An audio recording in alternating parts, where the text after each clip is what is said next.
Om Swastiastu. Para siswa sekalian, pada kesempatan kali ini kita akan membahas tentang senyawa hidrokarbon. Senyawa hidrokarbon dari arti katanya, hidro itu artinya hidrogen, karbon adalah atom karbon. Senyawa hidrokarbon adalah senyawa yang tersusun oleh atom karbon dan hidrogen. Senyawa hidrokarbon juga sering disebut dengan senyawa organik. Kenapa organik? Karena banyak ditemukan pada makhluk hidup, pada tumbuhan, hewan, bahkan pada manusia. Artinya tubuh-tubuh makhluk hidup banyak tersusun oleh senyawa hidrokarbon. Senyawa hidrokarbon juga dikaitkan dengan bahan bakar, misalnya minyak bumi. Minyak bumi itu adalah contoh dari senyawa hidrokarbon yang banyak dimanfaatkan oleh manusia sebagai sumber energi. Bagaimana tentang senyawa hidrokarbon, baik strukturnya, kemudian kegunaannya, termasuk juga bagaimana senyawa itu diberi nama sesuai dengan strukturnya atau tata namanya. Marilah kita pelajari senyawa tersebut pada slide PowerPoint sebagai berikut. Para siswa sekalian, pada kesempatan kali ini kita akan belajar tentang senyawa hidrokarbon. Adapun tujuan pembelajaran kita pada saat ini ada beberapa hal yang perlu kita garis bawahi. Yang pertama adalah menentukan sifat khas atom karbon. Yang kedua, membedakan atom C primer, sekunder, tersier, kuaterner pada rantai senyawa karbon. Yang ketiga, pengelompokan senyawa hidrokarbon berdasarkan kejenuhan ikatan. Yang keempat adalah memberikan nama atau tata nama senyawa alkana, alkena, dan alkuna berdasarkan strukturnya sesuai dengan aturan IUPAC. Dan yang kelima, menjelaskan dampak pembakaran senyawa hidrokarbon terhadap lingkungan. Sebagai gambar ilustrasi bisa diperhatikan beberapa gambar berikut. Yang pertama adalah pembakaran kayu bakar. Yang kedua adalah pembakaran bahan bakar pada pabrik. Yang ketiga adalah pembakaran bahan bakar pada kendaraan bermotor. Ini semua menghasilkan, yang pertama akan menghasilkan asap jalaga, kemudian juga berupa arang. Arang itu adalah berupa karbon.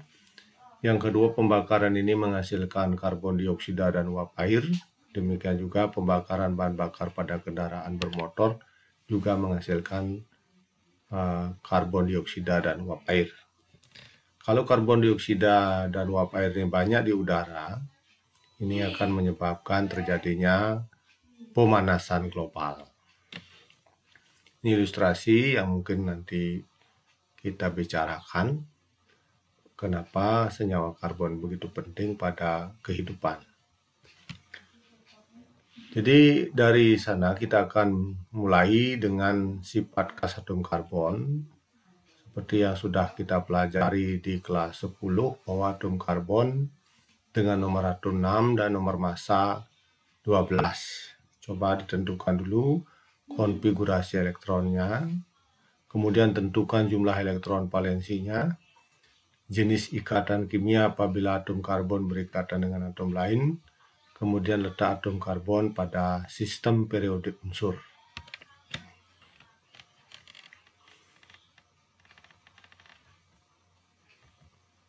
Nah, kalau kita tuliskan konfigurasi elektronnya, bahwa atom karbon konfigurasinya berakhir pada 2s2, 2p2. Ini artinya atom karbon memiliki 4 elektron valensi. Sesuai dengan aturan Lewis-Cousel, bahwa untuk membentuk senyawa, atom karbon memerlukan 4 atom lain akan berikatan secara ikatan kovalen tunggal. Jadi ini adalah struktur Lewis-nya, kemudian ini adalah rumus struktur dari atom karbon itu sendiri berdasarkan dari struktur Lewis ini. Contoh ikatan kovalen antara atom karbon dengan atom hidrogen. Atom karbon memiliki nomor atom 6, sedangkan atom hidrogen memiliki nomor atom 1. Konfigurasi dari atom karbon sudah dituliskan tadi, berakhir dengan 2s2, 2p2. Artinya atom karbon memiliki 4 elektron valensi, sedangkan atom hidrogen konfigurasinya adalah 1s1, artinya atom hidrogen memiliki 1 elektron valensi.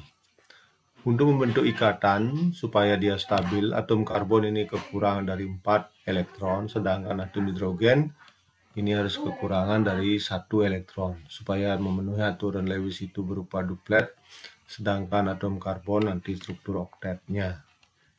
Sehingga terjadilah ikatan kovalen antara C dan H. Jadi atom karbon memerlukan 4 atom hidrogen yang lain. Yang keempat-empatnya antara C dan H ini berikatan secara kovalen tunggal. Ini adalah struktur Lewis dari senyawa yang terbentuk. Sedangkan yang di sebelahnya ini adalah rumus strukturnya. Jadi ini struktur Lewis, ini menunjukkan rumus struktur.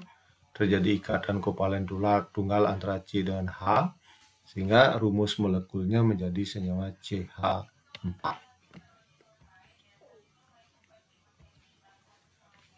Berdasarkan penjelasan tadi, coba nanti kalian tuliskan rumus struktur dari senyawa-senyawa berikut. Misalnya CO2, C2H6, C2H4, C3H8, CCl4. Dengan nomor atom masing-masing, C nomor atomnya 6, H nomor atomnya 1, O nomor atomnya 16, sedangkan Cl nomor atomnya 17. Setelah kita tuliskan masing-masing, maka dilihat seperti ini. Bahwa antara C dan O pada senyawa CO2 itu adalah ikatan kovalen rangkap 2. Sedangkan pada senyawa C2H6, antara atom C, ini adalah ikatan kovalen tunggal. Sedangkan C dan H, masing-masing ada C yang mengikat H.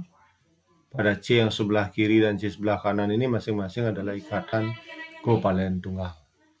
Sedangkan pada senyawa C2H4, antara atom C dengan atom H, terjadi ikatan kovalen rangkap 2, sedangkan antara C dan H itu adalah kovalen tunggal. Demikian juga pada atom C pada senyawa C3H8, antara atom C-nya adalah ikatan kovalen tunggal, sedangkan C dengan H ini adalah ikatan kovalen tunggal.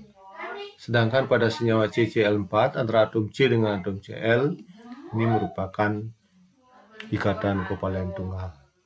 Dengan demikian dapat kita simpulkan bahwa antara keistimewaan atom karbon ini, dia bisa membentuk berbagai macam senyawa.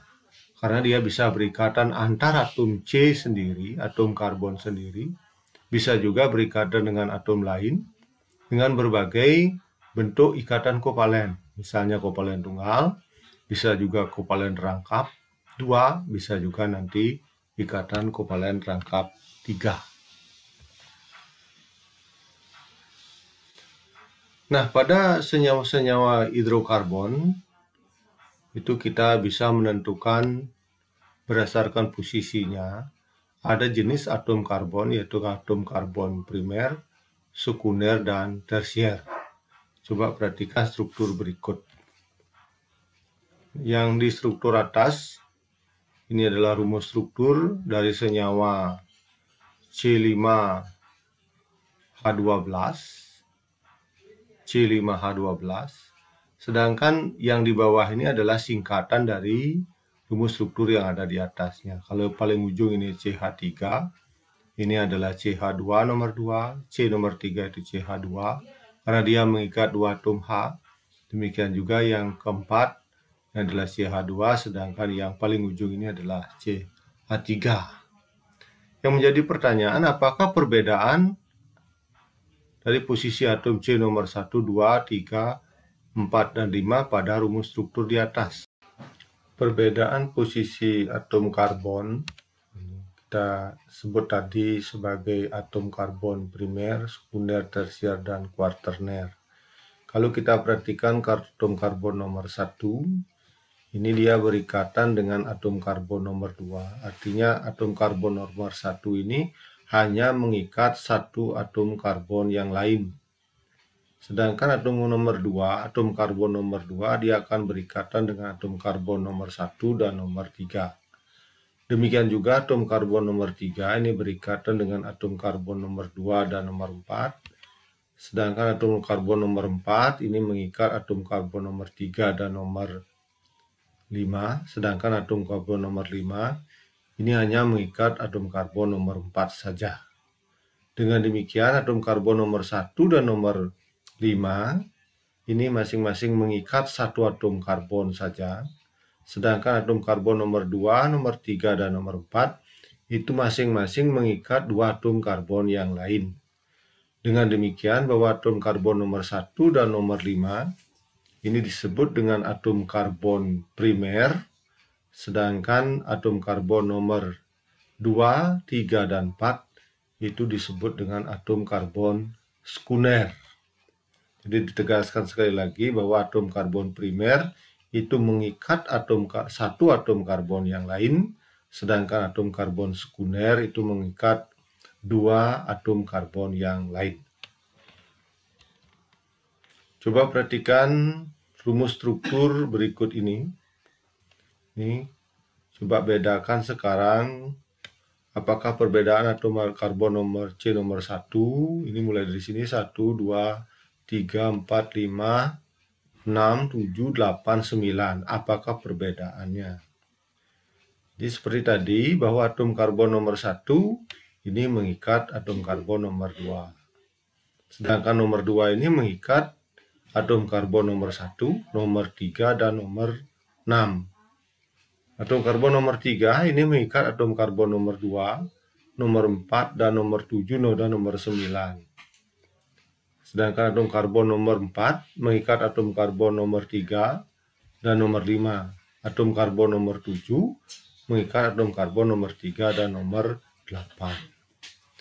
Di sini kalau kita perhatikan bahwa atom karbon nomor 1, atom karbon nomor 5, dan atom karbon nomor 6, nomor 8, dan nomor 9 itu hanya mengikat satu atom karbon yang lain. Dengan demikian atom karbon nomor 1, nomor 5, 6, 8, dan 9 ini tadi sudah disebutkan adalah atom karbon primer. Sedangkan atom karbon nomor 2, ini nomor 2, dia mengikat 3 atom karbon yang lain.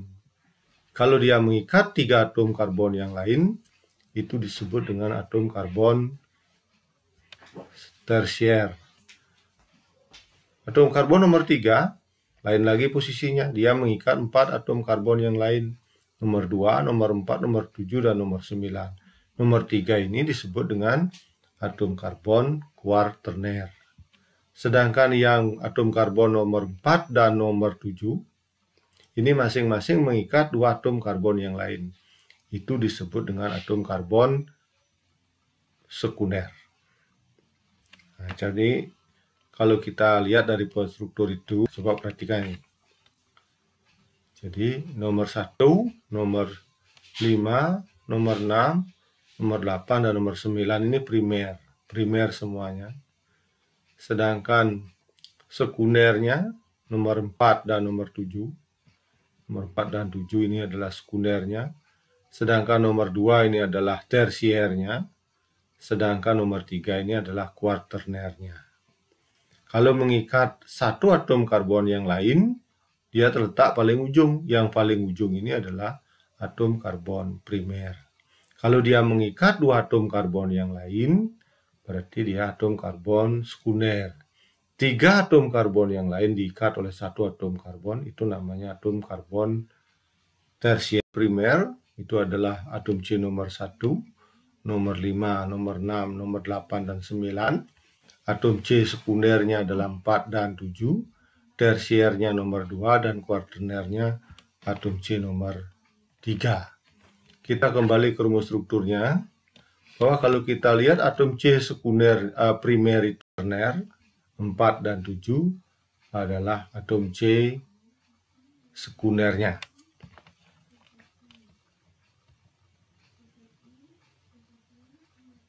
Nah, yang menjadi pertanyaan seperti tadi, menjadi kesimpulan kita, atom C primer, apakah yang dimaksud dengan atom C primer, sekunder, tersier, dan kuaterner?